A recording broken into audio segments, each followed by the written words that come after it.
आत्मा हमारे लिए संकेत करते हैं परमात्मा कि यहाँ की चाहे कितनी बला हो, कैसा ही कोई क्यों ना हो, चाहे भैरव बैताल और काल भी खुद क्यों ना हो, इस सतनाम का सुमन कर। प्रथम मंत्र प्राप्त है तो प्रथम मंत्र का जाप शुरू कर दीजिए, और सार नाम प्राप्त है तो सार नाम का, सत्य नाम प्राप्त है सत्य नाम का सुमन शुरू कर देना चाहिए।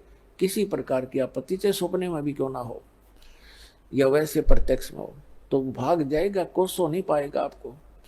तो धर्मदास जी को बता रहे हैं कि जब मेरे ऊपर काल ने झपट्टा मारा मुझे मारने के लिए, मैंने सतनाम का सुमन कर दिया धर्मदास, और काल ऐसे कंडम होकर गिर गया जैसे पक्षी की पंख कट जाती है, पड़ा पड़ा तड़पता है, कुछ बसावा नहीं। तब इसने पता लग गया कि इसके पास कोई प्रबल शब्द शक्ति है, तो चापलूस बन गया ये काल, और मेरे धीरे धीरे नीचे नीचे आकर मेरे पैर पकड़ दिए और नो कहे तू मेरा बड़ा भाई, मैं आपका छोटा भाई। क्योंकि जोग जीत रूप में परमात्मा खड़े थे जो, और काल भी उस परमात्मा का ही पुत्र है। तो कहता कि आप मेरे बड़े भाई, मैं आपका छोटा भाई। अब छोटे तो गलती करते हैं, बड़े सदा क्षमा करते हैं। अब पुणात्मा यहाँ सभी प्राणियों का ये स्वभाव है, पहले तो अपनी ताकत आजमाएंगे, और जब ताकत तक पारना पड़े फिर चापलूसी तक काम लेंगे। तो उसने चरण पकड़ के कहा, मैं तो आपको पिताजी के यानी परमात्मा के तुल्य मानता हूँ, मुझे माफ कर दो। मुझे परमात्मा बोले ठीक है, माफ कर दिया। तब काल कहने लगा, मुझे कुछ आवश्यक, मेरे इस लोक में कुछ त्रुटि है, और आप भगवान के नुमाइंदे हो, रिप्रेजेंटेटिव हो, आपके पास पूरी पावर है, मेरा कुछ वो त्रुटि पूरी कर दो, मेरी कुछ डिमांड है वो पूरी कर दो, और फिर नीचे चले जाओ बेशक। तो परमात्मा ने कहा, बोल क्या चाहता है? कि वचनबद्ध हो जाओ तब मांगूंगा। परमात्मा वचनबद्ध हो गए। तब कहा कि 3 युगों में परमात्मा ने ये कहा था, मैं नीचे जाऊंगा, सबको सच्चा नाम सही रास्ता मार्ग बताऊंगा, भगवान की का परिचय दूंगा, और सत्य नाम दे करके, सार नाम दे करके सबको पार करूंगा, सतलोक ले जाऊंगा। तो इसको मुश्किल होगी थी कि कहीं मेरा लोक ना उजाड़ दे। प्रतिज्ञा करवा ली कि 3 युगों में जीव थोड़े ले जाना, और चौथा युग जब कलयुग आवे तब तो शरण जीव बहु जावे, ऐसा वचन हर मोह दीजिए, तब संसार गवन तुम कीजिए। तो परमात्मा ने कहा ठीक है तथास्तु, तेरे को मैंने वरदान दे दिया, प्रतिज्ञा कर ली कि चौथे युग जब कलयुग में मैं अपने जीवों को समझाऊंगा, ले जाऊंगा।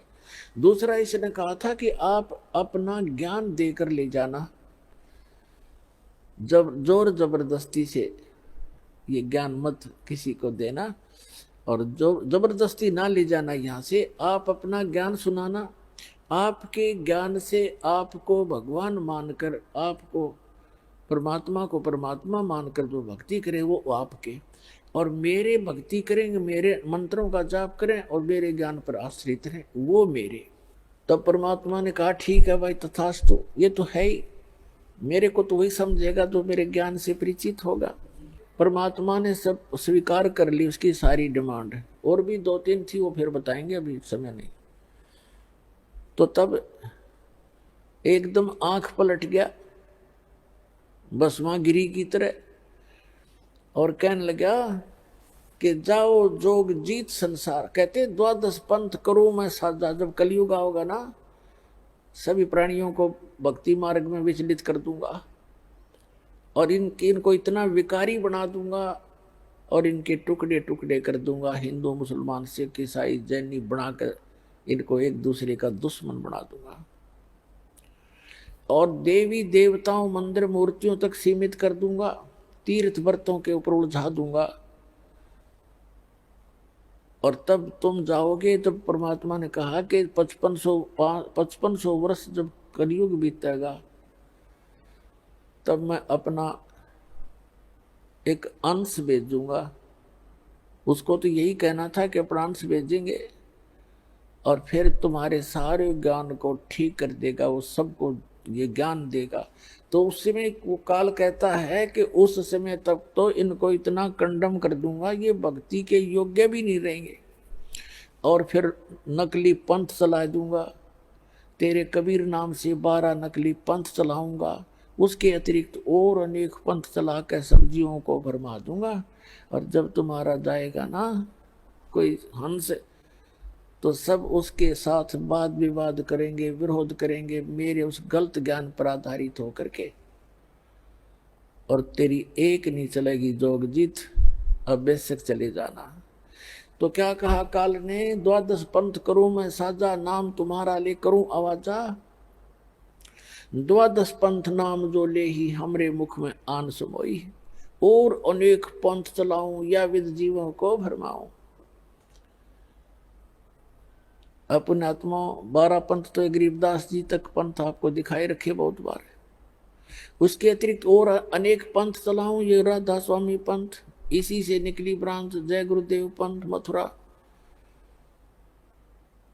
और जनोद वाला जो ताराचंद वाला, और धन धन सतगुरु सच्चा सौदा सिरसा और जगमाल वाली जो यहाँ पर गंगुआ पंगुआ, गंगुआ के आसपास यहाँ वाला, ठाकुर जी वाला, और ये राधा स्वामी ब्यास वाला, आगरा वाला, ये सारे अनेक पंथों में है।